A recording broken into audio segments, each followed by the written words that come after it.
going back to here, there was well, I shouldn't say a shot because everything was more or less one Right. shot, but that scene where there's a painting by the window and Tom Hanks is standing there and the lighting there is so amazing that even before the painting is talked about, the light, it's way far at the end of the room and Mhm. you are still able to see what it is and the attention that it pulls you in.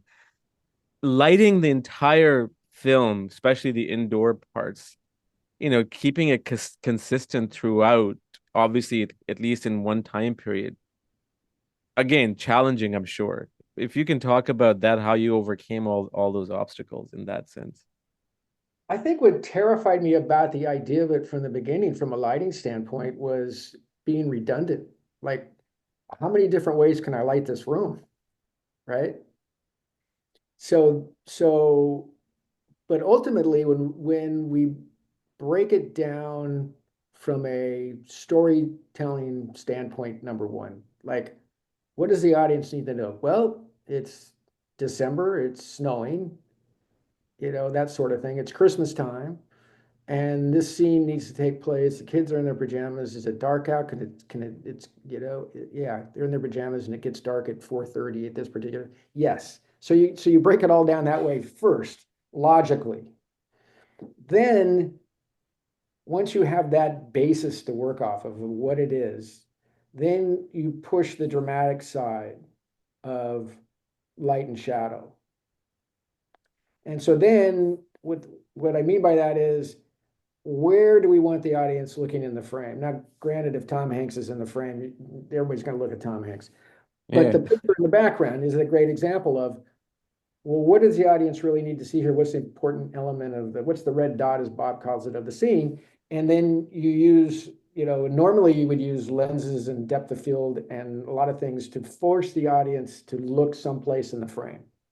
right. And so, without the depth of field necessary and the wide lens, you have to use a lot more lighting perhaps to break up the frame into where you want the person to look in the frame. What's that dramatic beat that you got to sell? And so then that's where you're fine tuning to kind of, do the best you can to kind of sell the idea. And Yeah. so it became, less about how we're going to do it differently of, let's start with the reality of it's 8:30 in the morning. Let's just start there. Because that's what we Mm. got to, the audience needs to know it's 8:30 in the morning. And what's it going to look like here at 8:30 in the morning in April? Because it's going to look a lot different in August than it is in April. And Sure. that sort of thing. So you start with logic, or at least I do, and you go from there. And so I think it gave us, what ultimately you want is you want all those different looks to happen in the same place. And so you take the characters, you take the set design and the set dressing of the time period, and so that creates a lot of it. And then you kind of highlight the better parts of it, or try to make the image interesting to the audience of what they're looking at. And then you kind of heighten that reality, and then hopefully you get them to look where you want them to look. Or, like the magic is get them to not look in a certain place, Yeah. you know. Um, and then, it's taking dramatic license. And so one of the scenes that I found real interesting is that when it came to showing the movie, the family sitting and watching the home movies, right? So Bob says, I want to be able to see the image through the back of the screen, Mm. right? Now, most home projection screens, you wouldn't see the image through the back of the screen, in Yeah. reality. However, those images that Bob comes up with that people buy instantly. Nobody's thinking, well, you'd never see the image in the back of the screen, right? Because And by the way, a lot of people aren't old enough to even have, Yeah.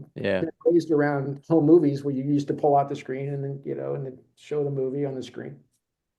But it works in the movie. You don't even question it at all, that you could actually see that image through the back of the screen. And so that's a problem that needed to be solved. How are we going to make this work in this frame? And this is where the camera is, period. And I see that scene and I just love it because it's Zemeckis, with his this gifted wisdom of how to sell an idea and tell a story in cinema with imagery. And he Yeah. just Oh, you're so, up, and then you put it all together and you go, yeah, that works.